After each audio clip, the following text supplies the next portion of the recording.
Imagine this. You're dressed in layers of petticoats, corsets, and a giant hoop skirt the size of a small tent. You're attending a royal ball, sipping tea with nobles, and suddenly, nature calls. Now what? How do you lift all that fabric? Where do you even go? And more importantly, how on earth did women menstruate in those dresses? Welcome to the Victorian era, an age of elegance, strict decorum, and downright baffling hygiene challenges. For decades, Victorian women were trussed up in crinolines and voluminous dresses.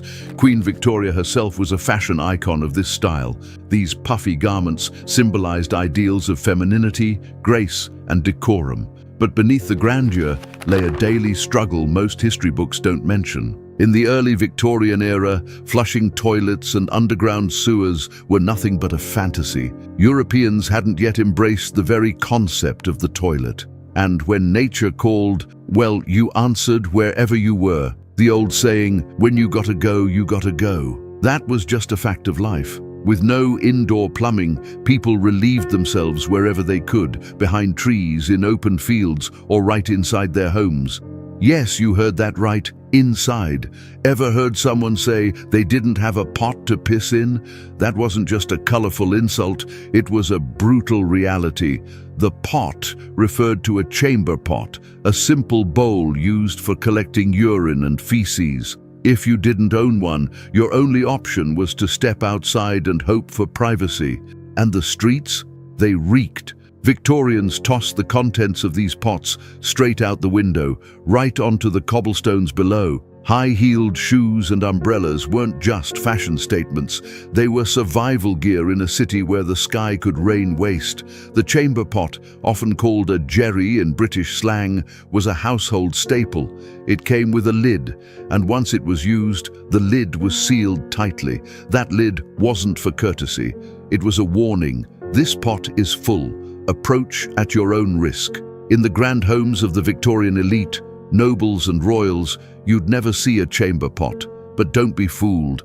They were everywhere, hidden in ornate cabinets, tucked inside decorative furniture, or discreetly built into chairs. Servants scurried through the halls, checking and emptying them multiple times a day, because even wealth couldn't escape the call of nature.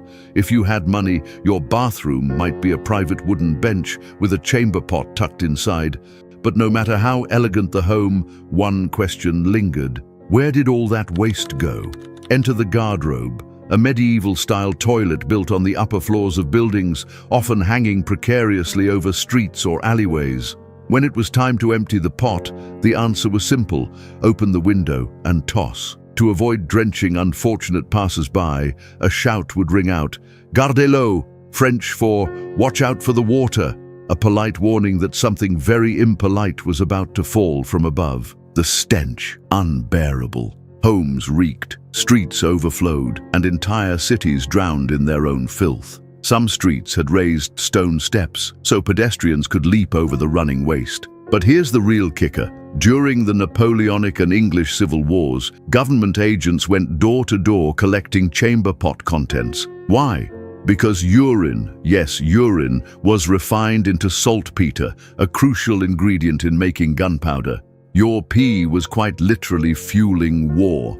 And the women of the era? Draped in layers of crinolines, petticoats, overskirts, and bodices, so many layers that undergarments like knickers weren't even necessary. With all that fabric swishing and swaying, no one noticed what wasn't underneath. Yes, you heard that right. For much of the Victorian era, ladies walked around without knickers. It wasn't until late in the period, when those massive, bell-shaped crinolines began catching gusts of wind and flipping women over in public, that modesty demanded a new solution. Only then did society whisper, perhaps it's time for drawers. But these weren't what you're thinking. Early Victorian underwear? Crotchless. 2 pant legs connected only at the waist, with a split down the middle where it mattered most.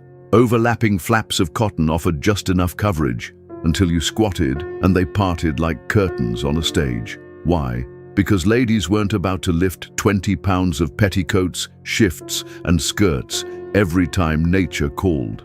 These open-crotch drawers allowed a woman to simply lower herself over a chamber pot gracefully and discreetly without bearing all to the world, or at least not to everyone. So how did it work? Chamber pots for women were specially designed, not round like the standard ones used by men, but oval with scooped-in sides to fit snugly between the thighs. A lady would position the pot beneath her skirts. No squatting necessary, just a subtle maneuver under the fabric. Done right, no one in the room would even notice. At fancy balls or social gatherings, there were entire retiring rooms set aside just for this. Inside, multiple pots sat ready, and maids stood by like battlefield nurses. One would lift the many layers of the lady's gown, while another positioned the pot underneath her.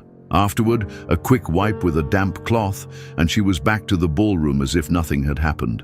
Not all women had that luxury. For many, the process was simpler and rougher. Pot on the floor, skirts up, squat, clean up with whatever was on hand, old newspapers, leaves, corn cobs, but don't worry, we'll dive into those charming details a bit later. At the very base of a woman's wardrobe was the linen shift, soft, washable and changed often. Sometimes daily, sometimes with every new outfit. Maids and servants, though.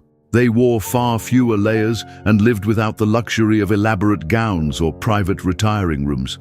Privacy? In the Victorian world, it was a luxury few even thought to expect, especially when it came to using the toilet. Modesty didn't apply when nature called. In poorer homes, entire families would relieve themselves in front of one another. There were no separate water closets, no locked doors, just the pot, the floor, or the yard. And at high society events, gentlemen would simply stroll into the garden and do their business among the roses. But let's get to the gritty part, the one question everyone wants to ask but never dares. How did Victorians wipe their bottoms? Brace yourself. One of the most popular tools of the early Victorian era was the dried corn cob. Yes, corn on the cob, minus the kernels. It was rotated like a crude roller brush to, well, clean the area. And if that sounds primitive, remember, these weren't delicate instruments, they were reused, cleaned only occasionally if at all. Another favorite, the sea sponge on a stick. After each use, it was dipped into a communal bucket filled with salt water or vinegar, used again, and again, and again. And it wasn't just the Victorians. Early humans wiped with rocks, dirt and clay, the very earth itself. Comfort wasn't the point. Cleanliness? That's debatable. It was about doing what had to be done. Other items that found their way to the rear, leaves, straw, and, yes, seashells. You can probably imagine how well that went.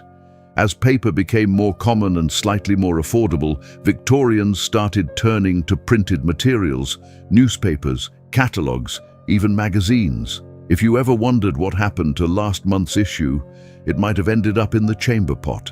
Toilet paper as we know it didn't begin to take shape until the late 1800s, when patents began to appear. But it wasn't until the early 1900s that it was mass-produced into soft, rolled sheets like we have today. Before that, let's just say a trip to the bathroom was not the refreshing experience we take for granted now.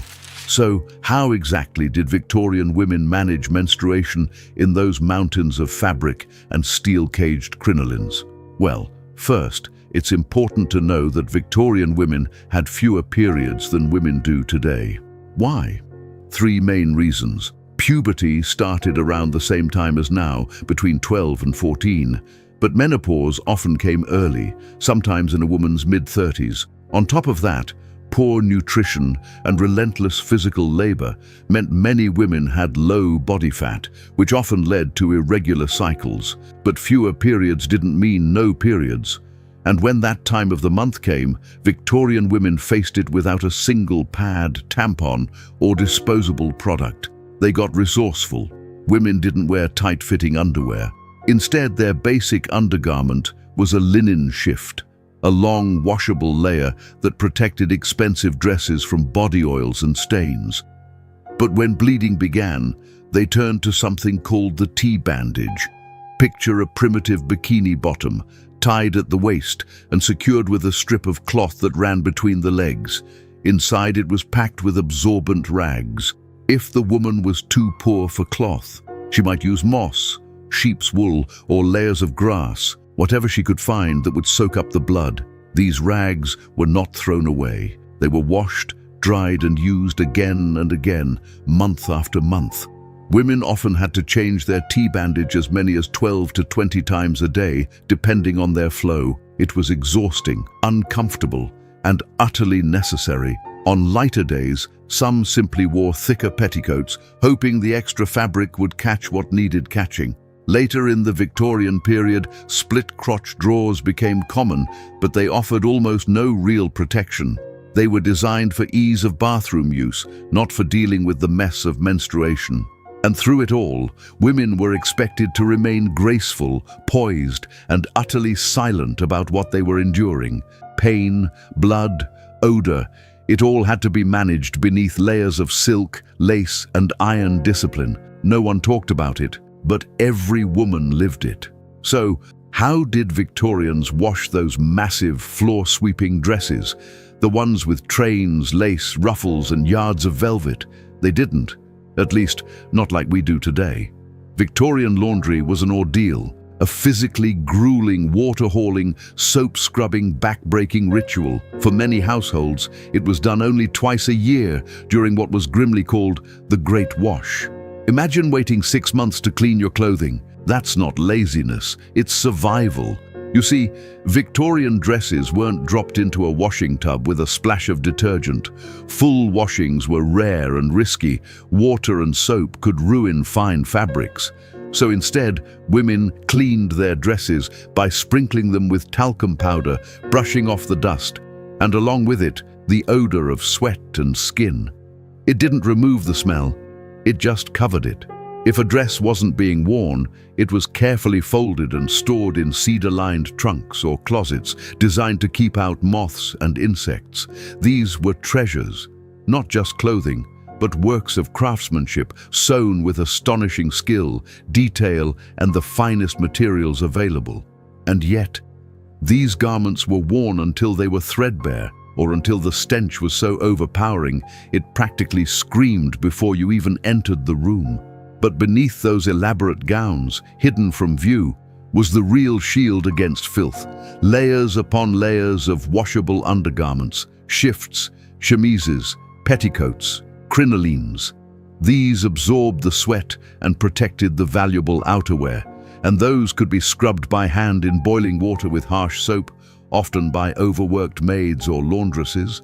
Victorian beauty came at a cost, and that cost was sweat, time, and smell. So now, here's the real question. If you had the chance, would you turn back the clock and live like this, layered in silk and soot, walking through sewage, brushing powder over body odor, and managing periods with moss and rags? Let us know in the comments below.